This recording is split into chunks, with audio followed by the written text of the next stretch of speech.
Hey everybody, Dave Howard here from Premier Risk Management. Today I asked Dennis Kadel to come in and join us. Dennis came all the way from Kansas City with the Miller Group. Yep. Dennis and I have known each other for about 28 years, if I remember right. Yep. Dennis is probably one of the premier benefits people in the game, and that's why I asked him to come out here and spend a little time with us and talk about employee benefits. It's one of our greatest expenses now as a business owner, and so we're always looking for a way to save money, but we want to stay focused on quality service too, because if you have a cheap program and your employees don't like it, you're going to lose your employees, right? Yep, it's about quality. So Dennis, just real quick, walk us through what are some things that employers need to be aware of? What's changing in the market? Is there really any savings out there anymore? And just kind of give us an idea of what we should be looking at. Great, thank you.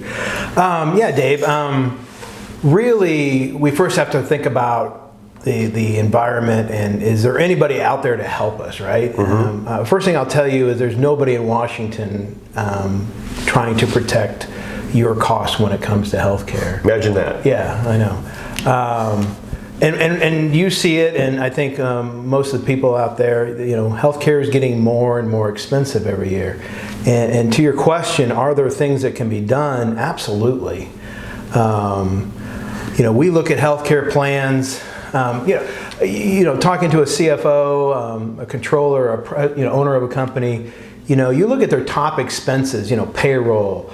Property casualty insurance, all those things. Healthcare is one of the top 3 expenses, right? I can imagine. Yeah, and think about this also, is that a company that is working to control costs, they look at their own things and they can control the costs. But right now, a lot of them just stroke a check to an insurance company and hope that somebody else is doing that cost containment and that stuff for them. So really what I want to focus on is there's some things about healthcare that I think the everyday person running a company, if they would just focus on a few things, could help them negotiate a better renewal and maybe look for a custom plan maybe down the road, okay? So let's talk about healthcare. There's really simple healthcare. It's really 2 things. It's unit cost, right? It's like buying anything, and then utilization, right? So we look at how do we reduce utilization through programs, and then how do we access healthcare and our members' healthcare at the lowest unit cost. One thing you have to understand in healthcare, which is different than any other industry, is that cost has no reflection in quality, right? Correct. You buy a high-end car and you pay a lot of money for it, right? And you expect there to be quality. You know there's quality. In healthcare, there's no connection. You may be paying the highest cost for a procedure, and it's the worst place to do it, right? They only do 3 of these procedures a year, but you're paying the highest cost. So when we work with owners and HR people, we try to educate them on things to look for inside their healthcare plan. The first thing you need to focus on today is pharmacy, all right? Pharmacy is the highest cost, rising the highest at any other portion of healthcare. So we look back a few years ago, pharmacy of $1 spent in your healthcare plan was maybe 20%. That would be kind of high. Now we're seeing close to 35 to 40%. It's a lot of money.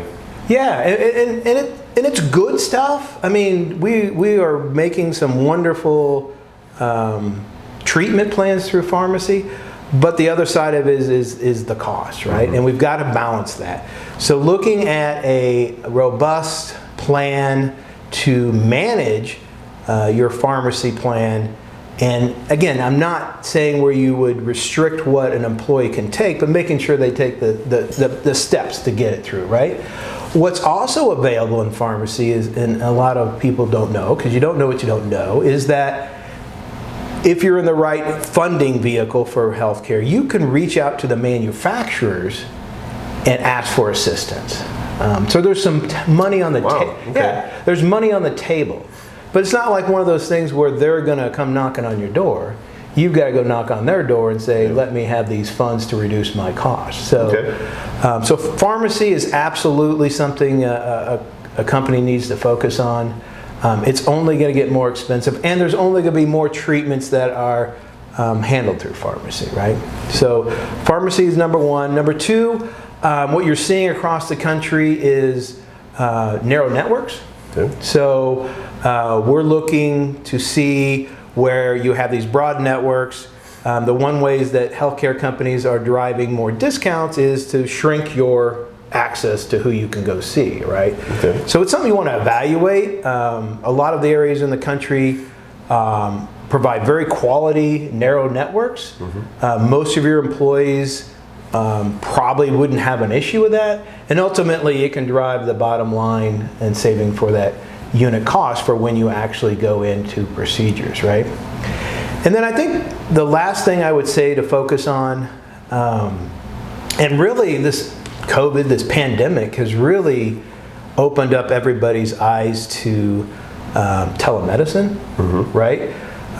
We've been speaking about telemedicine for many years, and most people would not access it just because they were a creature of habit, right?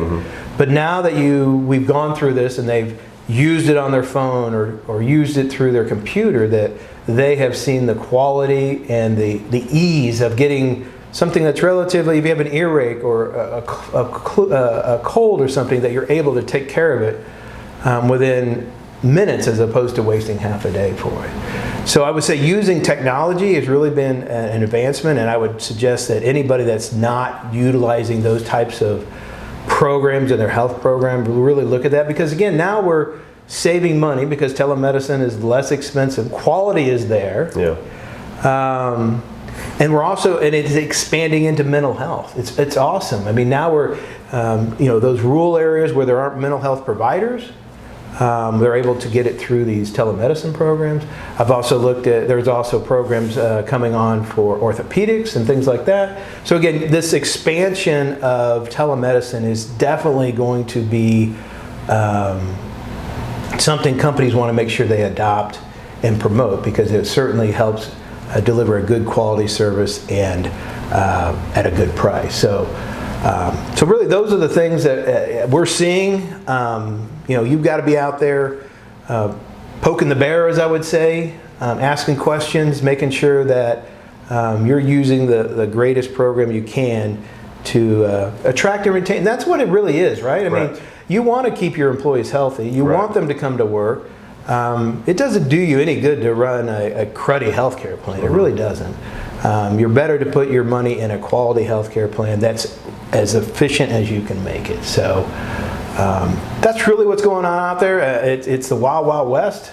Yes. As I said, there's really nobody out there protecting you. So owners of companies need to be involved in their employee benefit company. Their HR professionals need to be involved in it, because it can get really expensive if you don't manage it properly. Oh, that's good advice. So just very quickly to kind of sum things up. One, we're going to be inviting Dennis back routinely to talk to us and keep us informed as things start to advance and move along.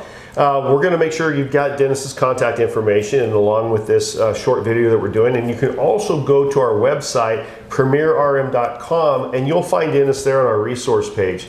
So Dennis, thanks again for coming out, and we look forward to the next segment that we're going to do, and we're just going to keep pressing along. Love it.